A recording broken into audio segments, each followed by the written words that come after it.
স্বপ্ন দেখতাম বড় হইয়া সেনাবাহিনী হমু। না, সেনাবাহিনী হওয়া যাইতো না। কেরে কি সমস্যা? সম্মান আছে, সম্মান নাই। আচ্ছা, আমি বড় হইয়া কি হমু? কথাটা ঠিকই কইছ। তোর 18 বছর না হওয়া পর্যন্ত তুই পড়ালেখা করবি। পড়ালেখা কইরা পড়ালেখা কইরা আমি কি করি? তুমি তো ব্যবসা করো।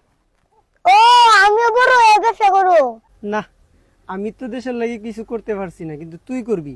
তোর যখন 18 বছর হইব তোর পাসপোর্ট করুম, কইরা তোর বিদেশ পাঠামু। তুই বিদেশ গিয়া 150 টাকা পাঠাইবি। সেই টাকা পাঠানোর মাধ্যমে একটা অংশ রেমিটেন্স হিসেবে সরকারের ঘরে জমা হইব। সেই রেমিটেন্স দিয়ে সরকার দেশ উন্নয়নের কাজে লাগাইব। ওন যারা বিদেশ থেকে টিয়া বাড়াইতেছে, এরা রেমিটেন্স কি দেশের উন্নয়নে কাজে লাগতেছে? রাখতাছে মানে দেশের সব উন্নয়নের মাঝে তো এই রেমিটেন্সের অবদানই বেশি।